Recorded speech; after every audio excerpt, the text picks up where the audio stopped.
How's everyone doing? We're back for another episode of Instillment HQ. I'm Reese. I'm Ben. And today we are lucky enough to have the man himself, Umberto. How are you, brother? Doing well. Thank you very much for having me, guys. It's a pleasure of mine to be here. Yeah, thanks for coming out. Been looking forward to it. It's our pleasure, man. I mean, we've worked together on a few things now. Warner Road being one of them. I mean, we've thrown a few parties as well.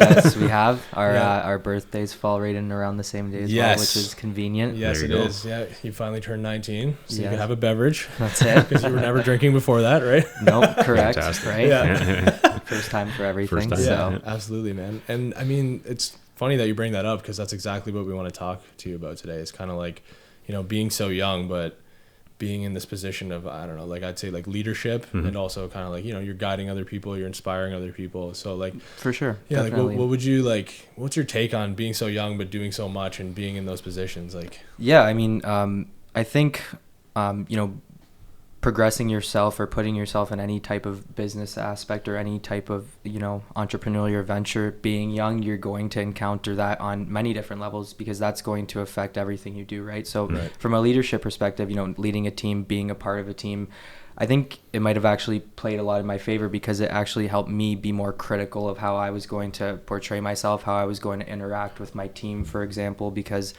you understand, I think, a little bit more that the magnifying glass is on you a bit more. You know, everyone's looking to see how you're going to react to certain things due to lack of experience and such, right? So I think it honestly played a lot to my advantage at times, but naturally it's a disadvantage sometimes, or, you know, it's a bit detrimental, right? So a lot of the times I find specifically, less so when I'm meeting and interacting with my own team, but other clients and other companies.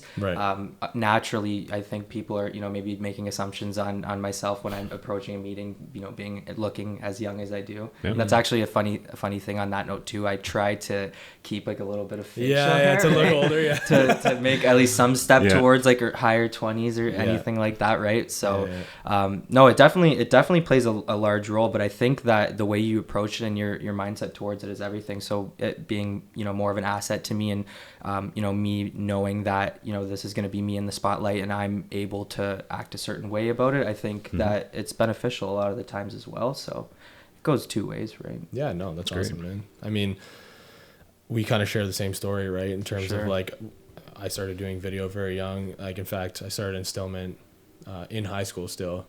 So, you know, trying to go to clients and be like, hey, like, you should pay me all this money to like do your video. They're like, you're 12, shut the fuck up. Like, exactly, you know what I mean? Right? And then I think that there's also something to be said for that step or that leap between doing smaller projects in high school and like immersing yourself and, you know, punching into the corporate kind of realm and the, you know, more professional jobs, because it's hard to not only rebrand, but kind of structure yourself and portray yourself to, you know, clients in a way that, you know, this is no longer a cookie cutter or a small project. This is, you know, making a leap into a bigger company and a bigger establishment that way. Yeah, absolutely. So, and I like, so what are some things maybe like for our younger creators or viewers, like how do you set yourself apart and kind of almost show up not looking young? And I know that's like a weird like word choice, but it's like, you know, how do you carry yourself? Yeah, how do you present like, yourself? Yeah, it's what it is for sure. I think that the number one thing I tend to think about is appearance, obviously, because your first impression of somebody is with your eyes, what you're looking out of them. So I always try to present well, you know what I mean? Clean cut, you know, dressed well, shaven, stuff like that, right? Yeah. So just, you know, strictly appearance, aesthetic, one. And then once you actually do have that connection, that interaction, I like to just be, you know, follow good business etiquette and be proper and to the point when I am going about business, right? So, you know, you can always be friendly and always be personal. I like to kind of break down that wall with someone I'm just meeting or doing business with. For sure. But I like to, you know, more so keep to the point and circle back to the point of business and why we're there and stick more so to that idea. And I think that helps, you know, counteract the element of being young and, you know, and such like that. Absolutely. Yeah, for sure. Yeah, touching on that too, it's like, I mean, especially for us, connection was key. Like you were saying, like to form that initial connection with someone to say like, hey, what's up? I am not just this young fucking kid who doesn't know what he's talking about. Like, I actually know my shit. And like, for me in high school anyway, it was like, that is how I had to pitch myself. I'm like, here's the shit I've done. Like, you know, like I'm not just some fucking random kid trying to get money off you. It's absolutely, you know, there's more to this. And I think that's how we just ended up progressing. 100%. And I think touching on the note of high school as well, that's actually where I began my career, my journey, if you will, still at St. Paul, and I started to throw events at Ruths Chris. So I also. Oh, you're still at St. Paul. Yeah. Yeah. Beast. So yeah, non-alcoholic drinks. Yeah, exactly. Yeah, so I think that I think that that's an interesting time as well, where it's often unorthodox for someone, I think, at that age or in high school to be making leaps into an entrepreneurial venture, or do that because you also need to attend your resources to school and your social life and such. Sure. Mm-hmm. So that's a very interesting time where you can mold yourself moving in from high school to, say, university and such, and start to find out how you can portray yourself and present yourself in a certain manner. Yeah. Mm-hmm. Did you find a struggle with that balance of like keeping the social life of friends, like we don't live to work, we work to live, kind of thing? Yeah. Right? Like, was that hard for you to kind of be like, hey, it's time to work, it's time to see my friends? Yeah, I think it's definitely very difficult at first, but I think it's also very reflective of who your friend group is, and you surrounding yourself with good people that are going to support you and want you to chase your goals and support those goals as well, right? So for example, that's a good point.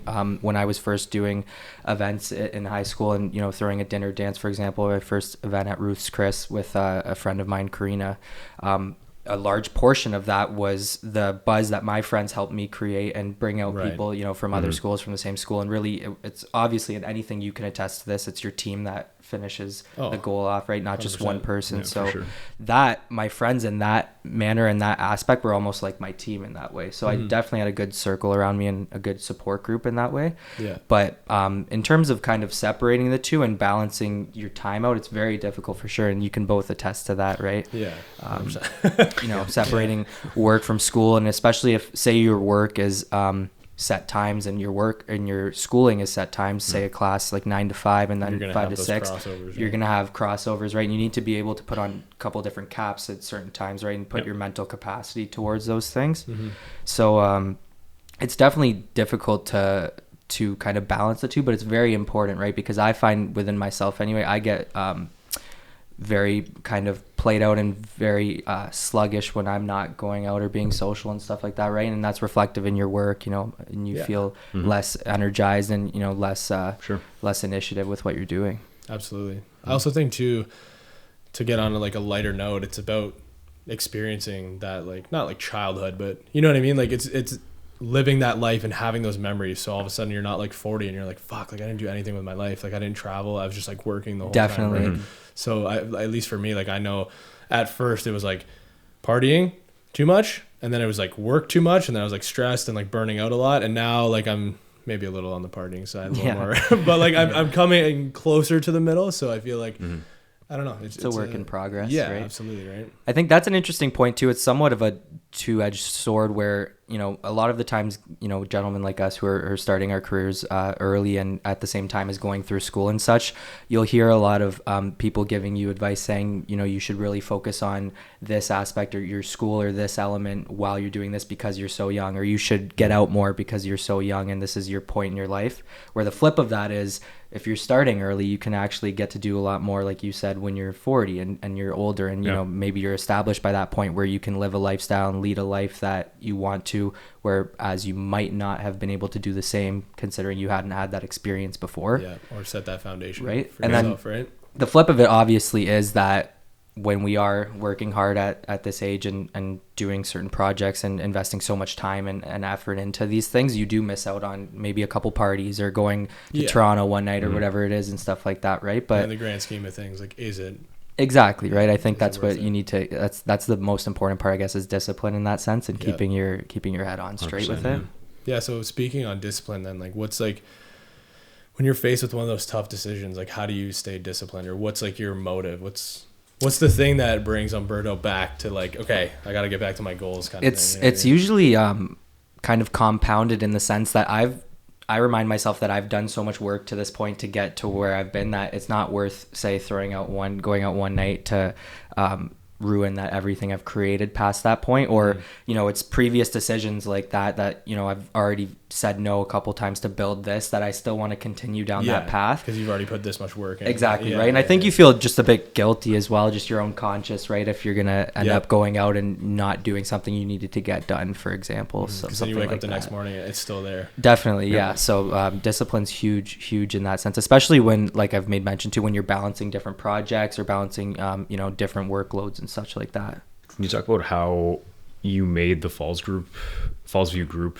connection initially, and like how you've grown in the company? Yeah, so it's a bit of an interesting story, and it was very organic the way it came about. So I started at Ruths Chris as a host when I was 17 in my last year of high school in grade 12. And I liked working there. Like, there was always, a lot of pretty girls around, a lot of great people that I was meeting, and just actually being in the floor of the restaurant, hosting and such. And I started to realize that, there was a lot of opportunity there, and a lot of just general money moving around. There was a lot of business going on, a lot of events happening at a lot of different times, and the properties that were surrounding it and such too. So when I was hosting and I was in high school, there was a couple of friends that I was working there with at the time, and the one I had made mention to, her name was Karina. We were both hosts at the time, and we had this idea to start to throw our own event at Ruths Chris, and this was actually implemented previously because we had spoke to upper management at Ruths Chris, and they were looking to dive more so into a younger demographic, and they thought that the host, maybe one of the hosts or someone in that realm, would have a good idea because we were the people working there. Right. So it was kind of organic in the way that I was just already working there, and I was given an opportunity in that sense. So you had to jump on it, right? Yeah, exactly. So that's the big thing about opportunity. I think I like to always say is, like, you have to bite on it. You clench your teeth down, you can't let go. So when we were given that opportunity, we really put all our effort, all of our resources at the time, which weren't, many. We were learning on a very, like, visceral stage at that sense. And we put together a small event called Bouger that was just like a dinner and dance, kind of like a semi-formal almost at Ruths Chris. Okay. And we worked with the Fallsview group team on the marketing side to get ads done, and to get proper graphics and, like, small tickets made, nothing too major, just kind of preliminary stuff. And we sold it just through our kind of social channels and through word of mouth, and some Facebook and Instagram as well, obviously, and some ads that way. But the initial event was all just people from Niagara Falls that we had invited out. So to circle back anyway, it was very just kind of product of opportunity and time that I was able to start doing events there, or start to even work with the Fallsview group on that level. That's awesome. Cool. That's awesome, man. Yeah. You know what I just realized? We didn't even, like, introduce, like, what you do, who you are and stuff. So let's let's just pretend. What do you do? Why don't you tell us a little bit about yourself? I hate that question. Yeah, definitely. So I am the director of sales and events for Ruths Chris, and previous to that, I've held a couple different titles within the Fallsview group as well. But what I currently do is I work with a team to sell the space to corporate clients, to different clients, to throw a multitude of events, anything from weddings, communions, anything like that, up to nightclub events and such. The space you guys have both seen is very multifunctional, right? Absolutely, for sure. So we have a wide variety of different events that we function there. So my role is mostly kind of pertaining to the marketing of these of the space itself, actually. So getting that idea that this space is multifunctional, that it can be a wedding, that it can be these different things, and differentiating it that way. That's a lot of my task, is marketing it that way. So a lot of digital advertising, creating the videos that we made together to present the space in that way, right? So it's a lot of marketing in that side, but it's also working with our sales team. We have two very talented ladies that work in our sales department specifically for Ruths Chris, and I work with them hand in hand all the time to see what's working for us in terms of generating more leads, generating more traffic to their emails, to their phones, what hasn't been working too well, how we can structure our price points, stuff like that, how our packages, aim with our competitors and stuff. So it's kind of all encompassing in the way that we're selling functions there. But I primarily have to do a lot with running events there at Ruths Chris. Awesome. And I mean, based off that, like, how important is the video and photo end in terms of helping you accomplish those goals? Yeah, no, it's incredibly important. You for sure can speak to how important. Good self-plug. Yeah, right. Well, I mean, no, it's just good because I'm hoping, like, creators will be watching Is it this. now?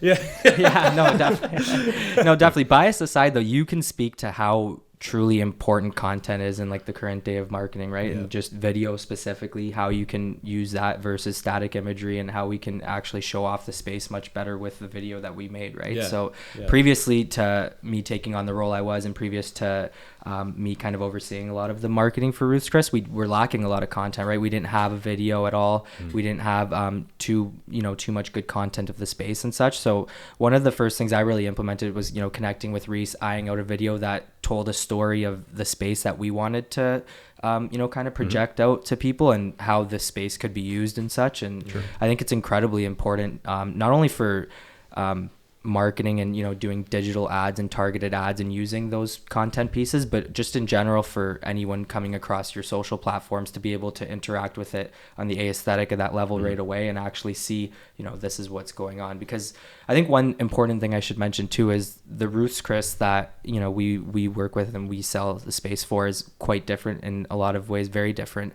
to the other Ruths Chris establishments. So it is a chain, and people do have a pre-exempted knowledge on what a Ruths Chris is. It's a steakhouse.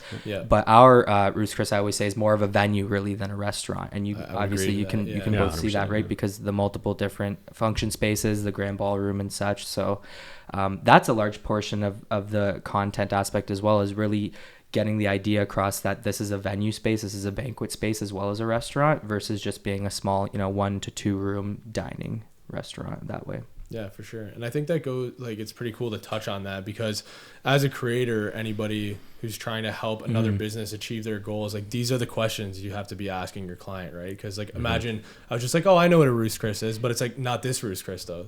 This one's a venue. Yeah. What's your audience? Who are you going for?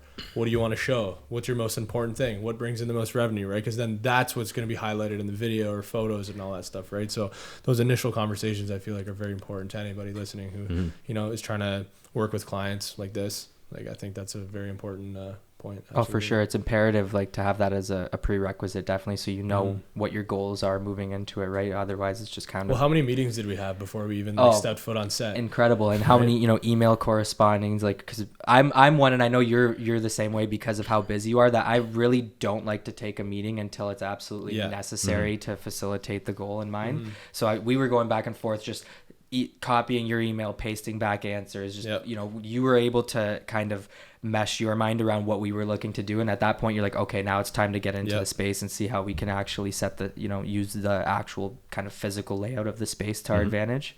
So it's very, very important, right? Awesome. Absolutely. And to touch on to kind of move forward on leadership, I think the biggest thing that I saw you was every time we came in for a meeting, you'd always bring the right people, right? So for example, when I came in to do this video, you brought in the right people to be like, hey, you're making sure all of this goes smooth, which other teammates to bring in, kind of thing. So, as a leader, what are some of the traits that you find are most important to make sure everyone's happy? Because I think this project that we did went really well, and I feel like everyone... I agree. I have the same mindset on it. I think that one thing that you just mentioned is very important as a quality of a leader, is being able to recognize your strengths in your team, within your team, what people do very well in certain instances, what others do very well in others, and how they interact with each other is really important to be able to designate and delegate them to certain tasks, right? So for example, if we were going to be shooting a video, one day I might bring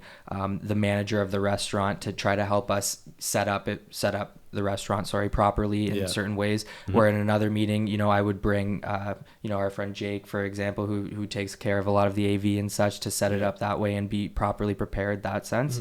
So it's definitely, in terms of leadership, it's definitely important to know what you're working with, who gels well together, and what they're capable of, right? And that also helps you push your team further, right? That this person X has strengths and person Y has certain strengths, and you might set them both on a task that, given that they both work a certain way, they might be able to hit that goal quicker together. 100%.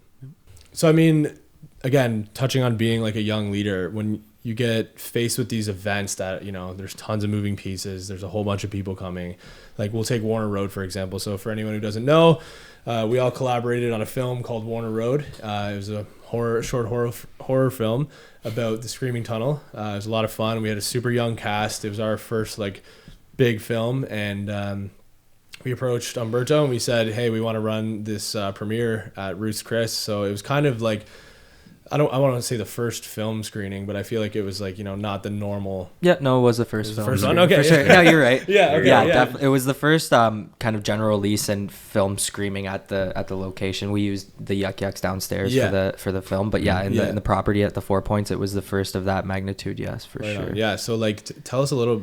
Let's jump right into that. Like, what's it like, kind of, organizing all these people and making sure everything's like moving, like, communication, all that kind of stuff, right? Yeah, so. I mean, you definitely, we worked alongside each other quite closely during that process, so you could have seen how elaborate it is. But I think that we originally connected maybe like 8 to 12 months out, somewhere around there. So it was very kind of prolonged in the way of preparation that way. So on my side, I was able to understand, okay, this is an event that we haven't done before in terms of the logistics, in terms of the layout of the night, being the red carpet entrance, dinner, the show, everything kind of entered into one. Yep. So for myself, the first step, and a lot of our teams, the first step was kind of wrapping our head about the walkthrough of the night. How is this going to run? Where do we need people? Where are the kind of challenges going to impose themselves?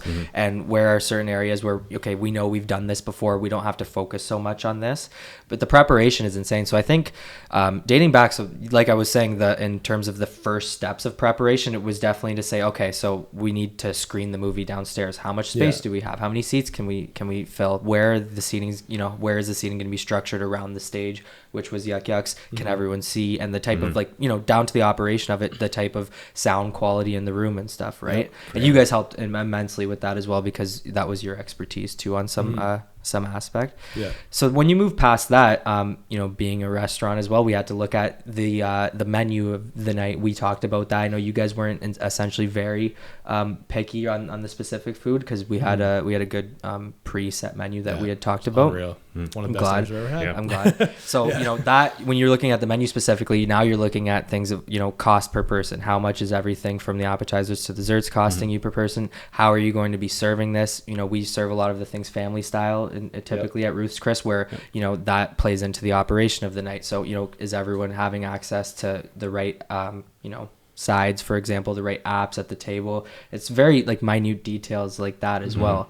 So once you get past the menu and stuff like that, we didn't personally work so much on the marketing and the kind of PR side of the actual movie yourself, because you guys did that very well. So that would have been an aspect that we typically take on around that time too. Right. Interesting. Okay. Yeah. Easy enough that you guys had done that. We were more so focused on the operation of the night. So I think about, I want to say 6 months out, we might have sat down for the very first time after like going back and forth about different ideas and corresponding. And you guys, like I said to you too at the very night of, I was blown away like how well oiled and how incredibly organized you guys came to the meeting. So you guys, I remember I had brought one of my associates and we were meeting in the lounge, and you showed up with like a clipboard of like 2 pages just of like details, lines. And I was there, I was smiling, because I'm like, okay, this is going to be good. This is going to be legit. Because a lot of the times dealing with like so many different levels of clients, whether it be large corporate, very organized, very prestigious clients in that sense, where you have no choice but to be very organized, because you're planning a year out.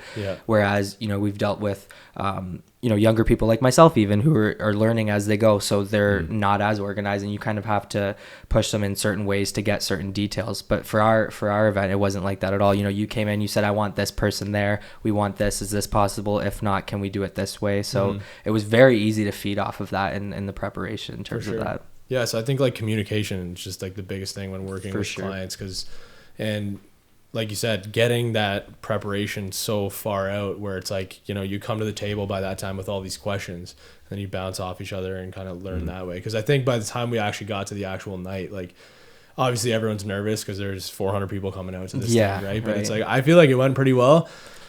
For the most part, like I had a good night. I enjoyed myself. So no, definitely. And I think that you bring up a good point too in terms of communication. And I think a lot of the times, specifically with email correspondence, you guys can both probably vouch for this as well.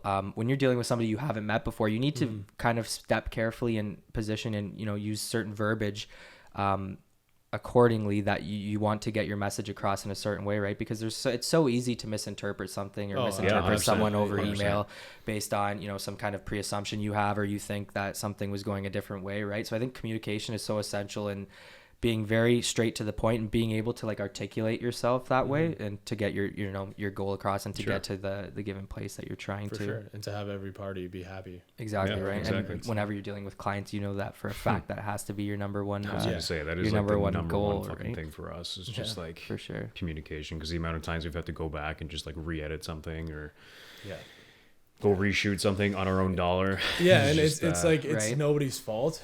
It's just like it wasn't discussed before, Exactly. and then you learn. So now you come to the table with like, okay, what do you want? Where do you want to shoot? How many days? Is there a story? How many actors? Are you paying for the actors? Like location, all that kind of stuff, right? For sure. And it's different in a way where, luckily enough for myself, like we had a pre-established relationship. You, Jake, myself. So I was comfortable. If I wasn't sure on one aspect, I would reach out to you. Or if I had a question about a certain element, I would just text you guys. Yo, what's up? Like, how do you want to do this? How do you want to do that? Where when you're meeting with, say, a client in Ottawa that's coming down for a convention and hosting 400 people at our venue, you have maybe one opportunity to sit down with them. And then past that, you don't want to circle back on questions because you don't want to seem disorganized or you don't want to seem like you have an issue, right? And a lot of the times that raises red flags for clients when you're unsure of certain things that they might have said, right? So because they don't know you don't know them. So it's exactly. And that just comes down to like the stuff we were talking about with first impressions and communication, where it's a challenge in itself to properly get across exactly what you mean and exactly what you want to, right? Yeah, 100%.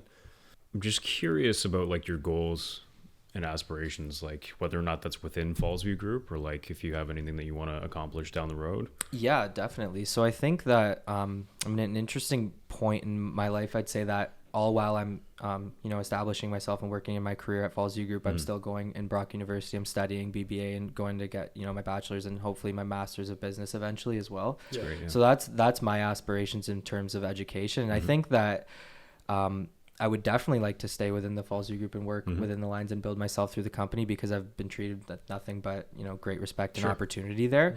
But that's not to say that I don't have a creative kind of side that I want to exploit further as well, right? So when I do have time, maybe past school or even during, I do want to venture out into certain projects that I can kind of more so trigger my creative aspect, and maybe something in fashion, for example, that I'm interested in doing is a good example. So I definitely want to branch out, but I don't think that that's to say that I'm in any hurry to move on past what I'm currently doing or anything like that. Well, that's good anyway. Yeah, like we were talking before, like you have to build that foundation first before you get too ahead of yourself, right? Definitely, right? And I think that anytime you do take on like a set role or position within an organization, you naturally make contacts and meet certain people you naturally wouldn't have before, right? Yeah. So at the very least, that is something that is beneficial if you are going to branch out afterwards. That is, you kind of have a good bridge and you keep a good reputation and a good kind of rapport with certain people that you've worked with previously.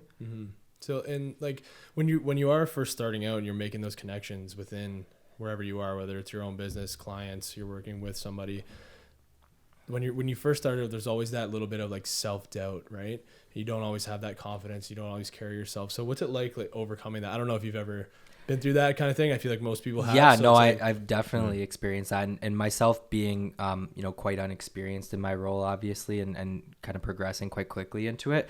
I often am dealing with a counterpart in a company who has been in their role for 10 years or so, and 10 to 15 years, and been well oiled around the USA or Canada in certain areas. So I oftentimes am doubting myself in terms of experience and how I'm going to approach a situation, because I think that, I might lack some knowledge in one area, or I might not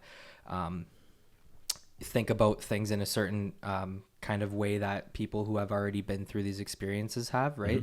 So I think it's definitely an everyday thing in that way, that meeting clients, you always have those doubts, but I think it's important to just be confident in general in your own abilities, be confident in your past experiences that you've learned from, and it's at the end of the day, you're going to go home at the same time that day, sleep in your bed. I mean, it's not an existential crisis if something, and in terms of like communication, or even just like a one-on-one with somebody, if something goes astray, there's always a way to kind of bring everything back in, I think. What is your what's your experience with that though? I'm curious. Yeah, well, I mean, we can relate to this. Being in the creative industry, everything's subjective, and the way that I tell people this is like, no matter how good of a video you create or how good of a photo you create, someone's not going to like it, and that can go for anything, right? And because everybody's different and everybody has different experiences, when somebody comes to you with edits or changes, like instantly you're like, fuck, like I'm not good enough. 100%. Right. Yeah. And so like the biggest thing to getting over that is always making the best video that you can make with whatever you have. Mm-hmm.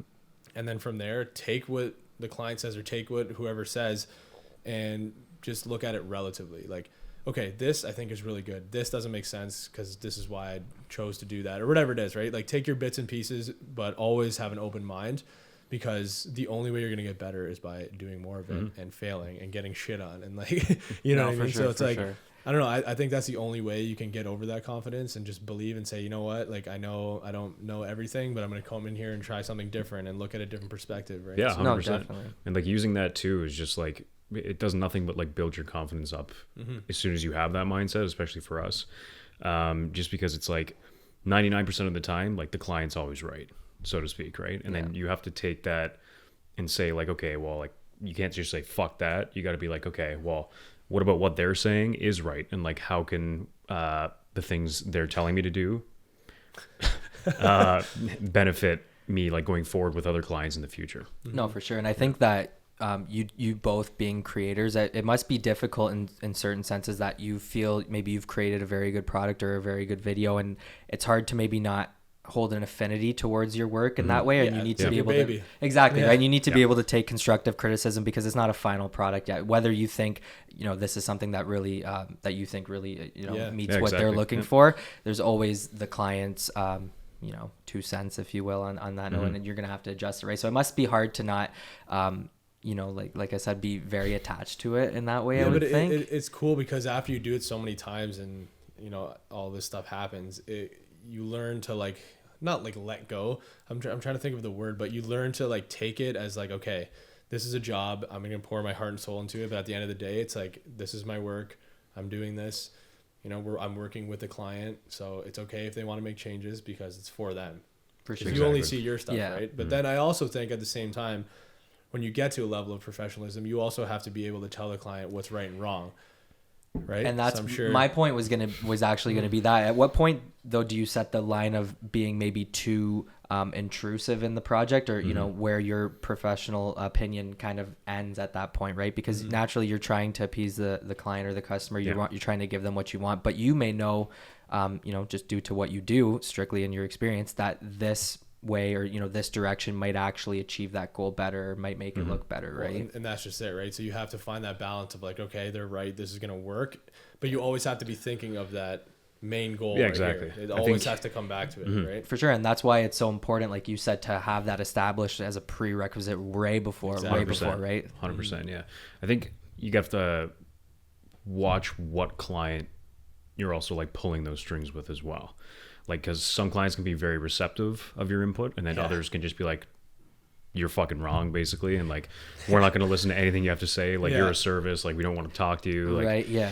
Like, all right, but I think a lot of the time, certain certain clients are looking for a level of automation within the surface where take this. I know you're a professional, so I want you to do it the way you see fit, and I don't want to even be involved. Where it's the flip of that. A lot of the times is someone wants to be so involved in the process that it almost is, I don't want to say kind of detrimental, but it's kind of, it's impending on your work at the time, right? Exactly. So. And it kind of hurts to step away and say, okay, this is their product. Because it's like, it's still your name on it at the end of the day. Exactly, right? And it'll always be reflected. I think that's an interesting point, actually, about a creative work in general.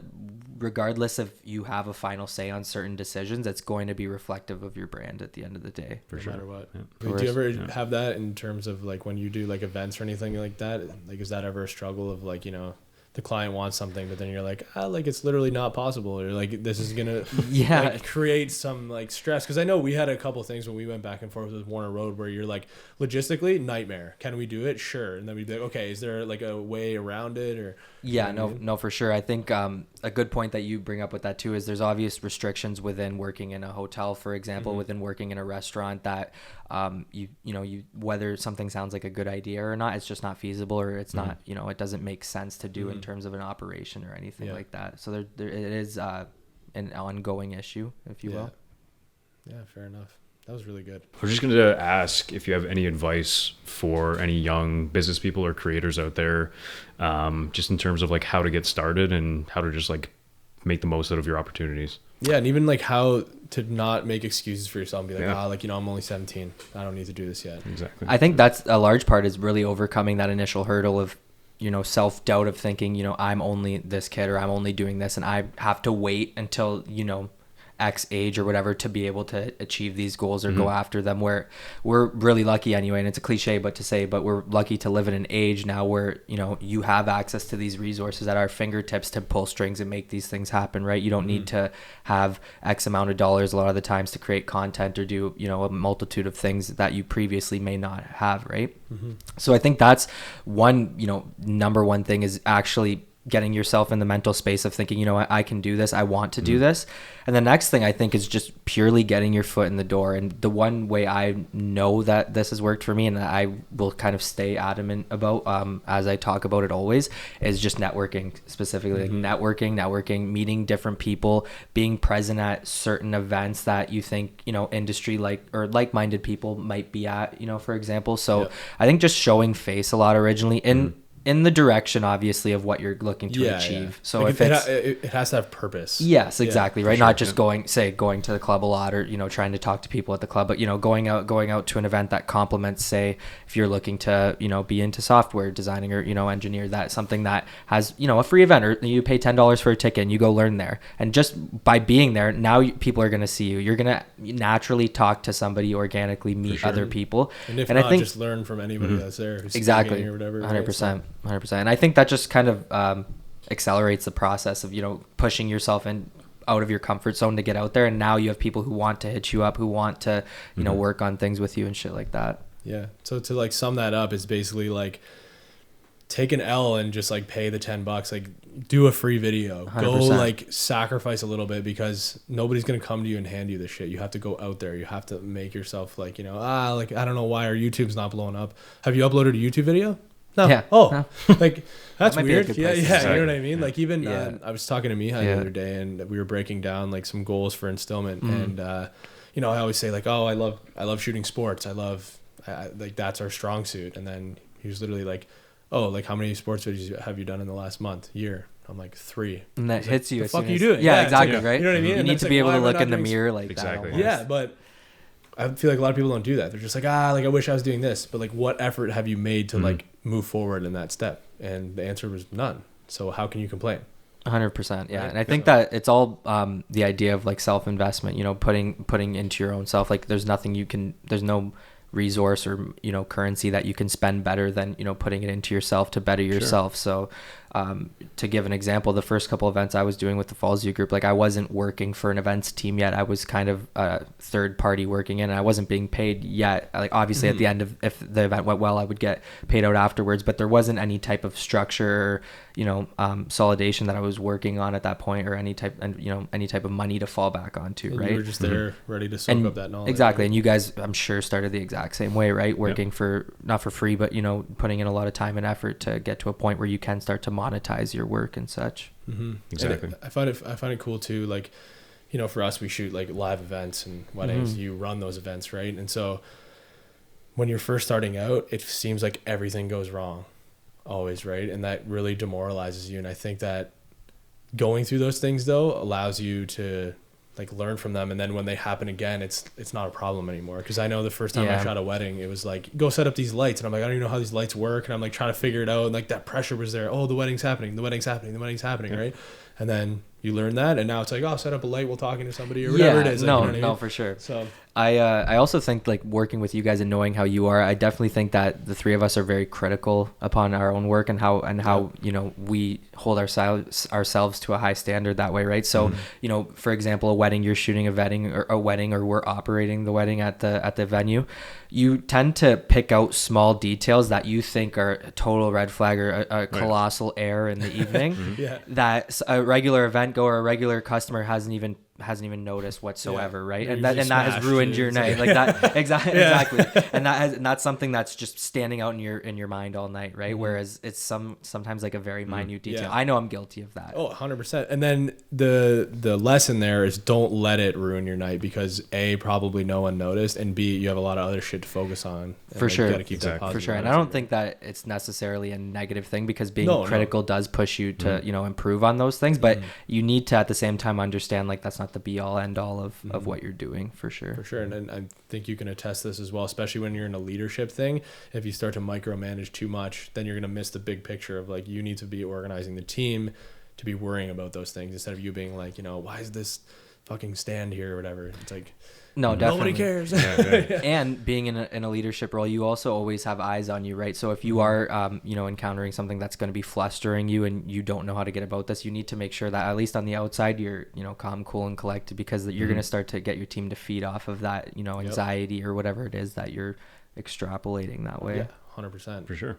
I mean, I'm doing a leadership presentation at Crosley on Monday. Oh, cool. And the 3 biggest things that I have are energy, vision, and hope. 3 things that I think stand out as a leader because, energy, as soon as you show up, you're setting the tone for your team and anybody else that's there. The vision, you need to be able to see where you're going. And if there's something in the way, you got to learn how to divert that. Sure. And hope, because I think when you're doing anything in a team, there's always going to be shit that goes wrong. And if you can give your team hope to keep moving forward and say remember the goal, things are going wrong, but this is what it's going to be worth, right? That's what I think a leader is. And of course there's 100 other things, but those main 3 for me have helped me become a leader. And that's what I focus on when I'm trying to lead something. So yeah, I like that a lot. And I can tell that you've put some thought into that for sure. The last piece is interesting, the hope thing. That's obviously very associated with optimism, right? And I think that's very important to be an optimistic leader, because it's very easy to work on a team and, work under certain people where when something goes wrong, you naturally want to get hostile or start to point fingers, right? And it's important, right? Or even just stop doing it, put it down, fuck it. Yeah. So it's important to be able to kind of nip that in the butt and say, you know what, no, this is, this isn't so bad. We're still going in this direction, and keep everyone's head straight that way. So hope is a good way to encompass that. Yeah. Yeah, man. And I mean, especially on set, dude, oh, I can only imagine. Everything goes wrong always. It's just something you accept. You're just anticipating problems. Yeah, no, it's just problem solving, right? And there's so many times someone will be down, or you can tell something's going on, and it, nobody else is gonna do it, so you have to go over there and bring them inside and be like, listen, man, we got to do this. Let's get through. This is the vision. You're here because I believe in it. That kind of thing, right? It's got to be genuine, but definitely. You gotta instill people. Yeah, exactly. And so you plug it that way. You catch that. There you go. No, for sure. And I think that's also touches on what we spoke of about having a good rapport with specific team members and unique rapport with team members, because you can't interact with every member of your team in the same way, right? Certain people will need a little bit more of a push. Certain people are very self-sufficient, might just need a check-in once in a while. So I think that's important too, to be able to know how to communicate and best get at somebody. For sure. Some people, you just got to chirp them. They'll be like, yeah exactly. Get better. And that's right. And that's a way of incentivizing them to do better and to get what you want, right? So it's true. It's all very different for different 100%. people. It's always a evolving learning process. It is, many things. Yeah, absolutely. Yeah, exactly. Yeah, well, boys, I think this is a great episode, man. Thank you so much for coming in, brother. Thank you very much for having me, guys. Bestowing your knowledge. It's been a pleasure. If anything I've said in the last 45 minutes resonates with anybody, I hope it does. I would be glad. So, to any of our listeners and viewers out there, I hope you learned something, because we did. Exactly. This fired me up. I want to go work all night. Exactly. So, man, thanks a lot. Thank you very much. I do appreciate it. Thank you. More episodes on the way. Subscribe, listen, whatever you got to do, and we'll be back soon for another episode of Instillment HQ.